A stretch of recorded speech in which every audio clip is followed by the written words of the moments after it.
Eric, I am so glad that I got to review your speech today. This was the perfect speech for me to evaluate the perfect voice for you. So I did a little bit of a voice profile analysis while I was listening to you talk.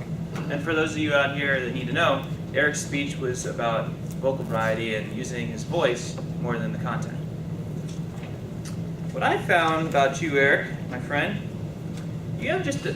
Now, when I mention these things, they're just very slight. They're not meaning that they're bad. Your voice is really good, actually. There's little things that if you want to go on to perfection, you can tweak. So I don't mean to be any harsh by any means. Your voice with the variety has a slight bit of monotoneness. Now, you would think that it wasn't, because you'd be talking like this, and you go up like that a little bit, and down here again, where it's safe, and then up here again, and there. But it is not really like this. If you could get your voice up there, it'd be so much more interesting. And I have the same problem. So that's how I recognize it in you. And another thing, your volume was slightly low, I think out of nervousness.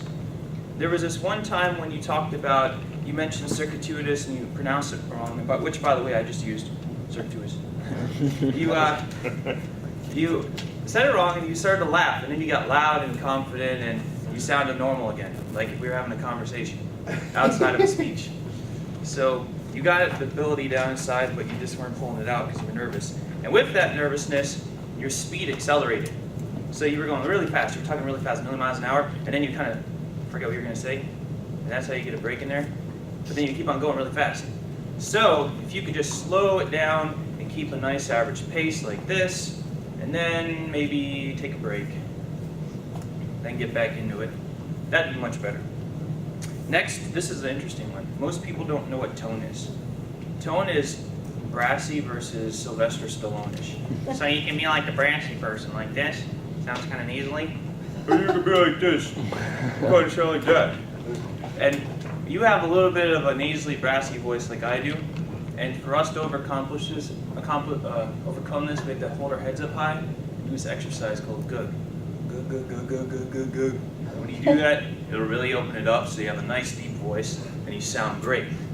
So, another thing, your tone is a little bit, or your pitch is a little bit on the high side. And if you just drop it down a little bit, you're going to have a nice masculine voice. Another thing, let's see.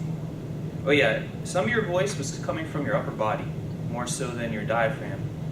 And the hardest thing, or the easiest way to overcome that is just to really focus on talking to the guts and be like, hey, how are you doing today?